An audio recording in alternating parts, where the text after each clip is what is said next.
Hey, welcome to EPN. My name is Victor Lucas, and we bring you the latest in everything cool every single day. This rundown is brought to you by our pals at the VFS School of Game Design.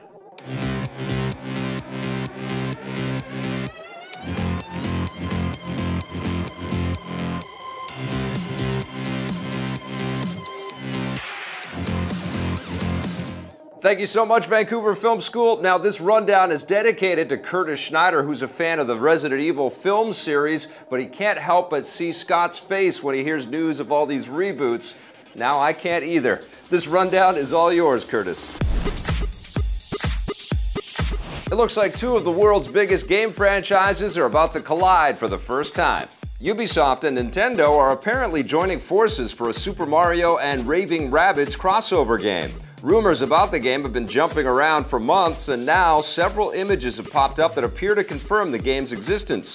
If the images are legit, the new game is called Mario and Rabbids Kingdom Battle and is a strategy RPG that will see characters from the Mario and Rabbids games go head-to-head with a combination of turn-based combat and open-world exploration. The Mario and Rabbids games obviously share a similar cartoony art style, so we think a crossover is a pretty cool idea. Nintendo and Ubisoft also have a close relationship, with Ubisoft having released plenty of titles on Nintendo's hardware platforms.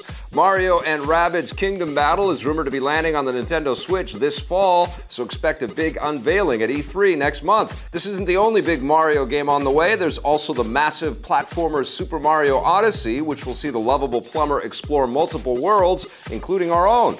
That jumps onto the Switch this holiday season. For the makers of the GTA series, it looks like crime really does pay.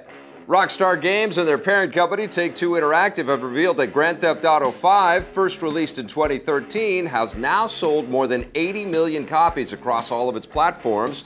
That means it's sold more than 5 million copies since the last time Take-Two posted their financial earnings back in February, which is pretty impressive for a game that's almost 4 years old. 80 million units makes GTA V the third best-selling game in history, behind only Minecraft at 122 million and the undisputed champion Tetris, which has sold an unbeatable 500 million copies since it was first released in 1984. So why has Grand Theft Auto V sold so well, even compared to other GTA games?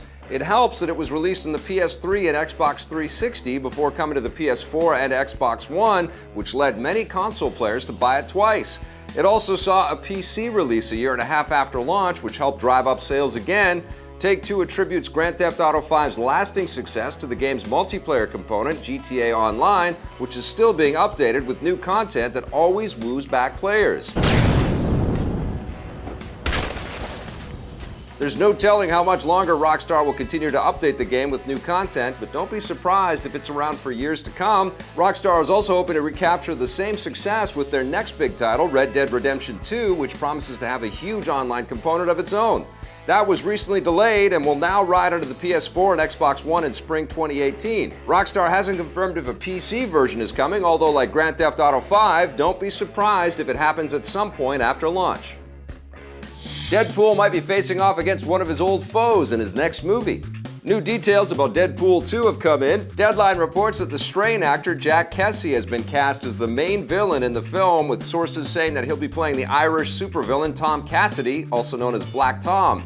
The character has appeared in countless X-Men comics since the mid-70s and has been a frequent opponent of Deadpool since the mid-90s. His superpowers include the ability to project waves of energy, but only through plant life and wooden objects, which seems a little silly and will no doubt be the brunt of many jokes in the new film. He won't be the only character joining the roster in Deadpool 2. The movie is already set to introduce the futuristic soldier Cable, played by Josh Brolin, who's a much more serious character than Deadpool, which should lead to plenty of odd couple-style comedy. Deadpool 2 begins shooting soon and is slated to slice up theaters on June 1st, 2018. It looks like game maker BioWare just can't stop chasing the dragon. The studio is working on an all-new game in the Dragon Age franchise. That's according to freelance video game writer Alexis Kennedy, who was hired by BioWare last year to work on an unannounced project.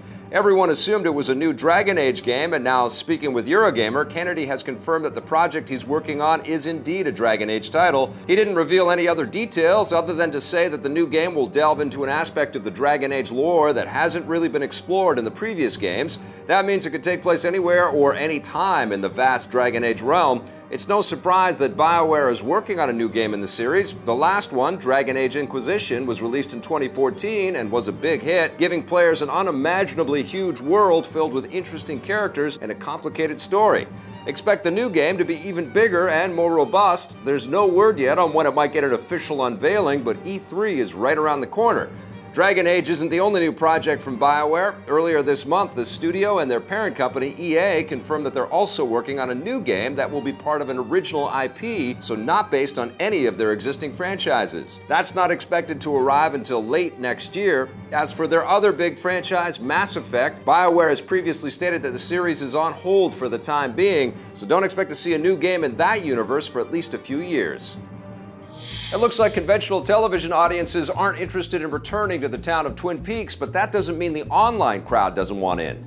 The new season of the cult classic TV series premiered Sunday night on the cable network Showtime, and the ratings point to some very interesting changes in the way people watch TV. The first two episodes, which both aired on Sunday, averaged about 500,000 viewers, which isn't very good for a big cable series. On the other hand, the show is doing much better online, where the first 4 episodes are already available. Showtime says that more people signed up for their on-demand streaming service on Sunday than any other day in history, and other streaming services that carry Twin Peaks have had similar success. This indicates something we've all known for years. Audiences are moving away from conventional television towards online streaming, which is a lot more user-friendly because you can watch a show whenever you want.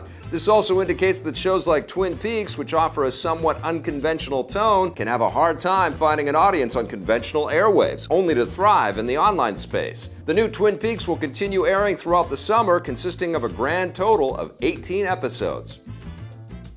And another big online streaming service is going to adapt or die with an action-packed new series. Amazon Studios is working on a new series based on the 2011 movie Hanna. Like the film, the show will focus on a teenage girl who was genetically engineered as part of a secret CIA breeding program, giving her superhuman strength and agility. But she's forced to go on the run when the agency tries to track her down. Since the film focused almost exclusively on the character of Hanna, it left a lot of elements unexplored, which makes it ripe territory for a TV series. The film's co-writer, David Farr, is working on the show, and it will stream exclusively on the Amazon Prime Video service. Thankfully, the service recently launched in Canada. That's it for today's rundown. Remember, to learn more about game design, visit our pals at VFS.edu. We'll be back again tomorrow with a brand new rundown for you, and in the meantime, watch some of the other content we make, all right? And if you dig it, hit subscribe.